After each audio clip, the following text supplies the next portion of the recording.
If you feel like your home is cluttered or that you're constantly cleaning, then this video is for you. Today I'm diving into 20 bad habits that are secretly making your home messier and dirtier than it needs to be. And don't worry, we've all been guilty of a few of these, at least I know I have. But once you spot them, you can start fixing them. Let's dive in. Bad habit number 1, dropping things just for now. Like, I'm gonna set this box that I pulled in from the outside here just for now. I'm gonna bring some mail in. I'm just gonna set it on this cabinet in the kitchen or on the island area, like somewhere in the kitchen, just for now. My kids' school papers come home. I'm gonna pull them out of the backpack and I'm just gonna set them on this desk just for now. You get it, right? Well, when we pull the just for now on a habitual basis, which we often do, our homes can tend to get cluttered quite quickly. And just for now turns into, oh my word, why is there so much stuff everywhere? I feel like I'm living in chaos. I like the one touch rule. If you bring something into your home, you're just gonna touch it one time. Put it exactly where it needs to go the first time around. That way you don't have a bunch of just for now piles laying around your house. I know this can be particularly problematic when it comes to paper items. Let me know if you can relate to that one in the comments box below. Bad habit number 2, not making your bed. If you don't make your bed on a regular basis, it makes your entire room look messier and dirtier than it may actually be. And the reverse is also true. When you make your bed, it can hide clutter, I don't know, things accumulating in the corner of your bedroom. Maybe your nightstand has a lot of stuff on it. Maybe you have a lot of dust and knickknacks in your bedroom. If your bed is made, it's kind of like an optical illusion. It makes everything else look just a little bit tidier. I need to take a poll. Let me know right now in that comments box below if you are team make your bed every day. Give a comment of a thumbs up. If you do not make your bed every day, give a thumbs down. Trust me, no judgment, because remember, all of us are guilty of some of these at some point in our lives. And hey, maybe you have a really good valid reason why you don't make your bed every day. Number 3, leaving dishes in the sink. I know we are frequently guilty of this in our home. And let me tell you this, when you got dirty dishes in your sink, it automatically makes your kitchen look, well, dirtier, more disorganized. Whereas if you put all those dirty dishes away into the dishwasher or wash them and put them away, if somebody came over to your house, your kitchen would automatically look cleaner. Oftentimes we congregate in the kitchen around the sink area. If you have an island, or maybe your sink is just off the island sort of eating area, if the dishes are clear from the sink, your kitchen is already looking 10 times, if not 20, 30, 40 times cleaner than it may actually be. And remember, just one plate adds up quickly. Clutter and junk and dirt attract, well, clutter, junk, and dirt. If there are a couple of dirty things in your sink, say a cup or a plate of sorts, say if there are just a couple dirty things in your kitchen sink, a plate or a cup, trust me, everybody in your household will start putting those dirty dishes into the sink, even though the dishwasher may be ready to put dirty dishes into it. I speak from experience on this one. Speaking of clean and things that make your life easier, I want to thank the sponsor of today's video, Skylight Calendar. Let me know if this has ever happened to you before. I'm asking my husband, hey honey, does so-and-so have soccer tonight? Does so-and-so have hockey tonight? Does Natalie have dance? Does Marissa have dance? And we're both like, well, we should probably check our phones. And then we're hunting around the house trying to find our phones. And mind you, we were in the kitchen when we were asking each other this question. But thanks to Skylight Calendar, everybody knows where everybody's got to be that day, that week, and that month. It syncs with your existing calendars, so no need to spend time reinventing the wheel. I love that part. For example, I can create chore charts for each of my 4 children, and they know exactly what they need to do that day, especially when it comes to wanting their screen time. They always say, Mom, can I have screen time? And all I have to say is, look at our Skylight Calendar, and did you do the chores on that day? And if you did, yep, you can have your screen time. And here's the really fun part. When the chore is completed, the screen explodes with an emoji, making it way more reinforcing. Now I have to share one of my favorite parts as a family of 6 with the Calendar Plus feature, and that is the meal planning component. This saves me so much time. You can plan everything from snacks to breakfasts to lunches to dinners. You can even add in your own recipes that you use on a regular basis, or maybe even some new recipes. So there's no more guessing, Mom, what's for dinner? Or gosh, what am I gonna make tonight? You can also edit within a calendar. So for example, maybe you're gonna have salads on a Thursday night, but you wanna know what kind of salad are we gonna have? Here is such an awesome feature. You can get the Skylight app, and then you can access everything right at your fingertips, and it automatically syncs with your Skylight calendar. I wanna show you a really cool feature on how well this syncs with your regular calendar. So for example, we have some hockey practice at 3 p.m. If I were to just go in, and you can see it's right here on the calendar, hockey practice, 3 to 4, delete.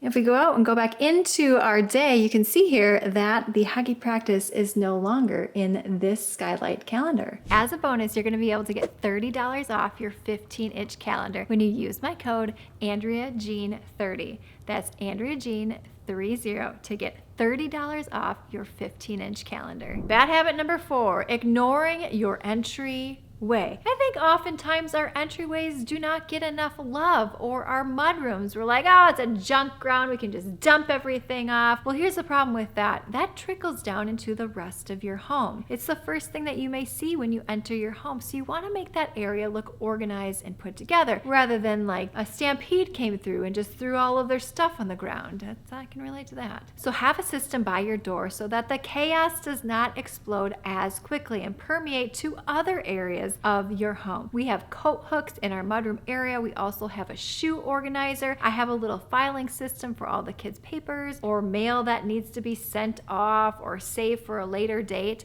We also have a cabinet in our mudroom area where we can organize different trinkets. This was a labor of love, shall I say, organizing this cabinet in our mudroom area. For 3 years, my husband would just randomly put stuff in this cabinet, but I took charge. I said, no, we need labels, we need systems, we need bins, and might I say, several months later, it is still nice and organized.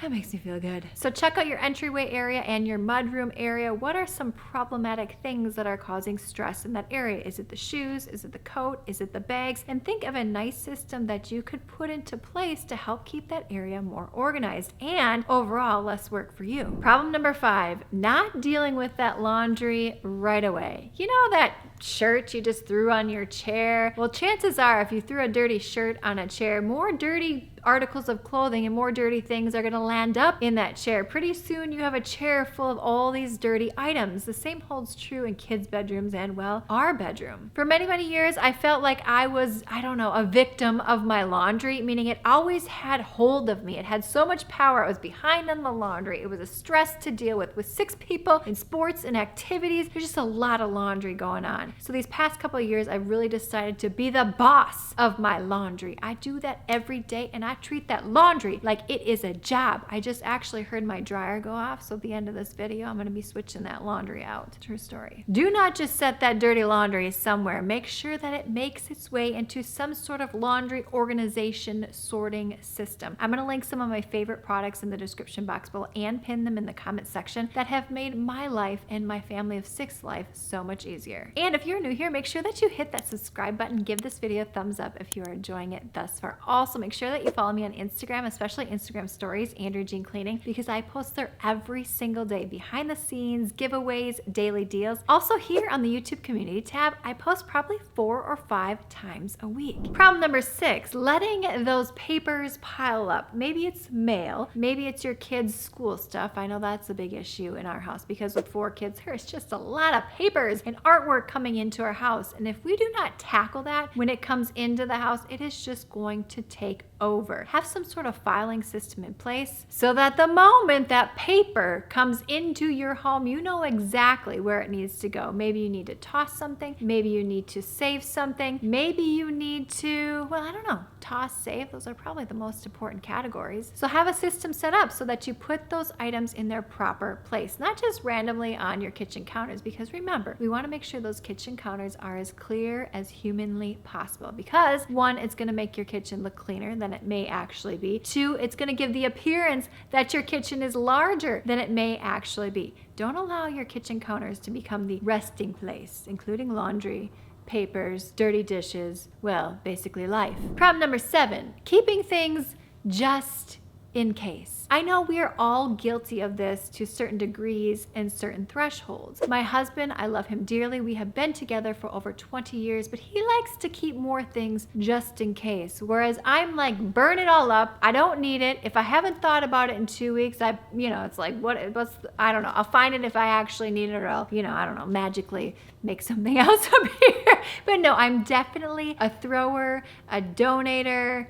Because when the time comes around of needing this item just in case, most of us can't even find the just in case item, or we've forgotten completely about it. In fact, I know people who have homes and rooms filled with items just in case. Can you imagine if you went through all of your just in case items that you have not used within the past 1 to 2 years, how much space you could gain in your home? And yes, that includes storage closets under your bed, your bedside table, cupboards in an office, cupboards in a kitchen, in a mudroom area. I challenge you to go through your home now and look for the just in case items and ask yourself, have I really used this within the past 1 to 2 years? And if not, maybe consider departing with it. Problem number 8, this one right here, this will get people. Buying without purging. You keep bringing stuff into the home, but nothing's leaving the home. And people often say to me, Andrea Jean, I don't have enough space in my house. And that's because you bought more items that your house can hold. Or maybe you just haven't found clever ways to organize all of your items. Or maybe the placement of your items isn't as efficient as it could be. Maybe you have a coat closet that's underutilized. Maybe you have space under your bed that's underutilized. Maybe, in fact, I just reorganized my husband and I's shared closet. Maybe things within that closet can be reorganized. In fact, I freed up an entire,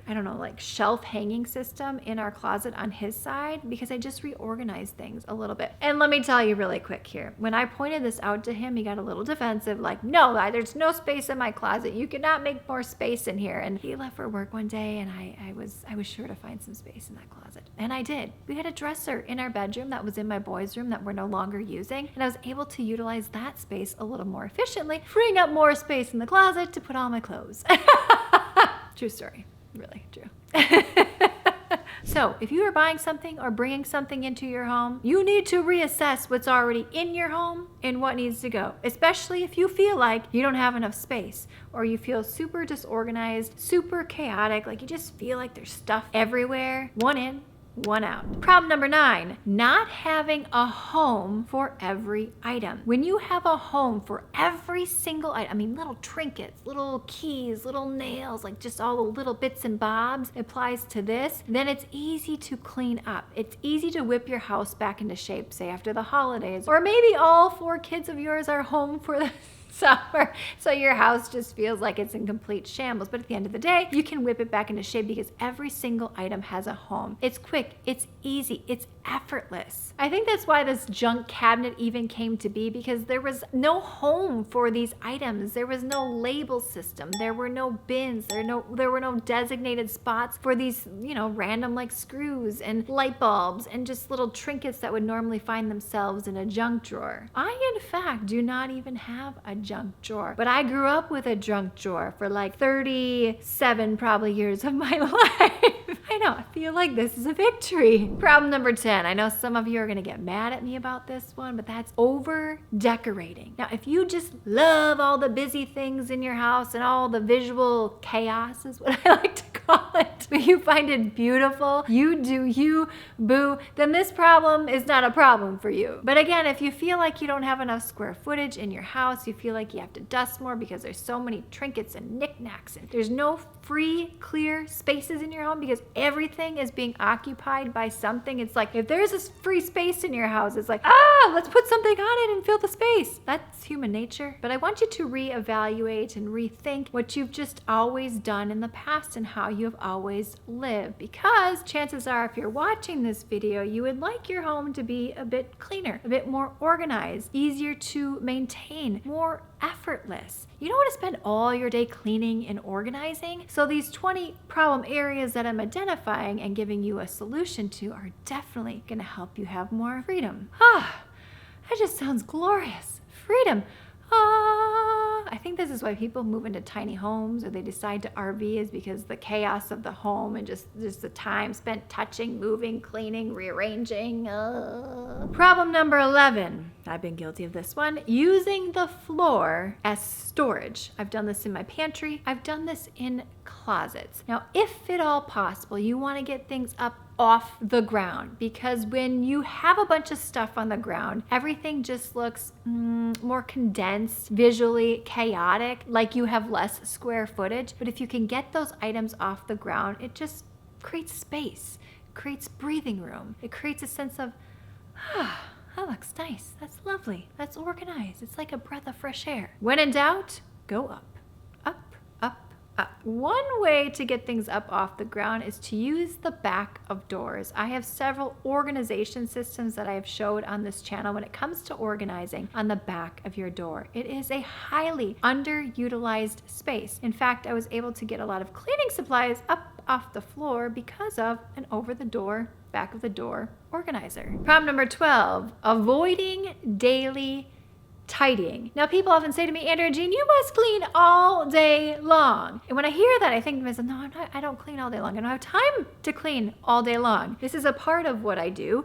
If I could clean my house all day, that would be fun and amazing. I could avoid everything else that's on my to-do list. In fact, that is often an avoidance strategy that I do use when it comes to work. True story. I will start cleaning things randomly. And when you clean, one thing leads to another. 2 hours have gone by and you didn't even do the task that you were supposed to do. I'm speaking for myself. But I digress. On one hand, you could say that I am cleaning all the time because I'm always tidying. Like if I see toys hanging out in the living room that don't need to be there, I'll just quickly put them away when I'm passing through the living room. If we have stuff on our steps that needs to go upstairs, I will grab it on my way up. If I see stuff on the kitchen counter, I'm just gonna pick it up and put it away really quickly. So in that sense, yeah, I'm kind of always tidying / cleaning-ish. But when you do this and it becomes habit, I don't have a designated cleaning day where I just spend all day cleaning. I'm gonna spend 4 hours mopping and dusting and picking up all the crap in my house. No, who has time for that? So do a little tidy. If you don't do the habitual thing like I do, set 10 minutes in the morning and 10 minutes in the evening to go around your home and tidy all the places and spaces that need a little extra love. Problem number 13, I was guilty of this for many years, and that is overstuffing drawers in cabinets, especially bedroom dresser drawers, I feel like. But here's the issue when you do that. 1, you can't find things easier. 2, you're more likely to keep adding to the clutter and chaos that's happening because, well, clutter attracts clutter. And 3, maybe you start overbuying more because you can't find the item that you were originally looking for. And 4, well, it doesn't make you feel good. It just makes you feel chaotic and overwhelmed and you can't find what you need and nothing looks good. So go through your closets, go through your kitchen and just see what's in there. Really see, pull everything out, touch everything. A few months ago, I took everything out of my kitchen cabinets. Everything out. And I was able to clear up so much extra space from kitchen items that we didn't use, party supplies, like old medicine, like all the things that you keep in your kitchen. I was like, wow, opening up the cupboards, it looks so nice. And might I say, several months later, everything still looks nice and organized. Amazing, amazing. It's like a gift when you really utilize the space that you have. Well, it's easier to maintain. Oh, number 14, I just parted with this one about an hour ago, but that's hanging on to broken or mismatched things. But here's the issue. The percentage of actually matching those things together or finding that missing piece is not great. You're gonna hold on to these items for years and years and years potentially. Let me give you an example in my real life. I have this pile of socks that I can't find the other sock to. Well, several months have passed. And if I have not found the missing sock to these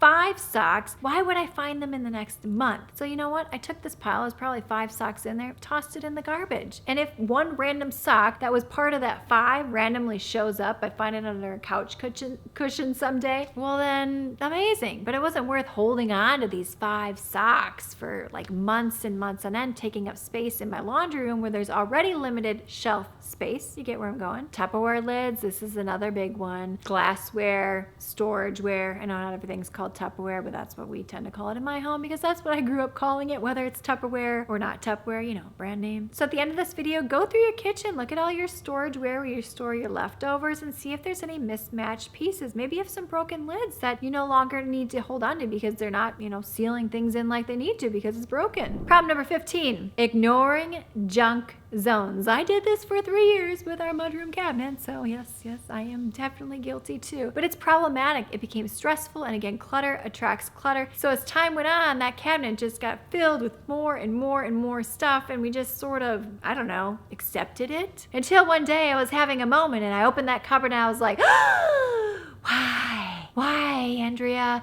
If someone walked into your home, they'd be like, no way, honey, do you actually clean and organize for a living? Look at your cabinet. I was appalled. Why did I let this go so long? I just got used to it, got accustomed to it. I ignored it. So I challenge you to no longer make space in your home for a junk drawer, a junk cabinet. Everything should have an intentional home. Oh my gosh, number 16, like hands down, totally guilty of this one still to this day. And that's multitasking while cleaning. But let me justify myself for a second. Look at me.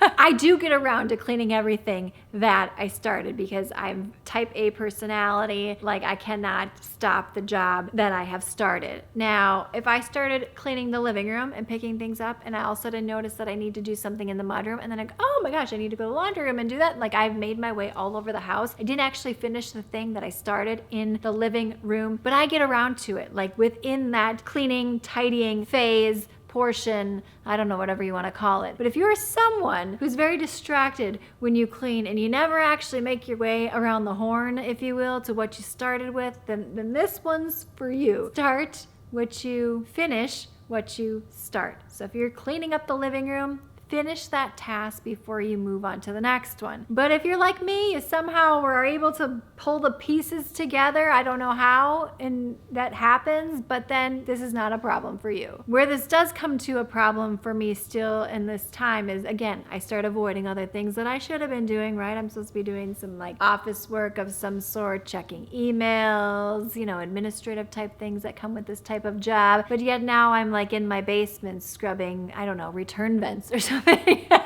That's where the problem lies for me. It's not that I don't actually finish the tasks. I just probably do way more than I should have been doing at that period of time. Problem number 17, skipping weekly resets. Have a time in your schedule, maybe on a Sunday night or maybe on an early Monday morning or Monday evening, where you just go around your house and you reset spaces. You put them back in order. But here's the important part about this is you want to schedule it like it's an appointment. In fact, this is how I conquered my laundry. I found a time every day that I can have a date with my laundry, and weirdly it's at like 3 or 4 in the morning. I won't get into it, but that's when it is. And I have 8 loads of laundry that I did today. That's why it's still progressing into the afternoon here. It's bed washing day. So with 6 people, all the sheets, all the bedding, it takes more time than a load of laundry. But back to the weekly reset. Make sure you give yourself some time each week to really go around your home and tie up any projects that maybe you've left unfinished. Or maybe you have a cabinet like I had, or a space in your garage. We had this like corner in our garage that was filled with all kind of stuff. I had a shelf. I'm like, it's not a shelf, it's organized, but it was visually chaotic. So I found a nice organizer that I could close the doors. That way when we pull into our garage, we're not visually seeing all this junk in our garage. We just see a nice white cabinet, and inside are organization bins with labels now. I love it. But if I had not put time aside to figure out like, okay, what are the projects that I want to do, we would still be living with that really messy corner. We would still be living with the very messy mudroom cabinet. I would still be living with an overfilled kitchen and complaining that I don't have enough square footage in this large home. Do you get where I'm going with that? But I took time during the week to really think about, okay, what needs love and attention in my home? And currently, the space right now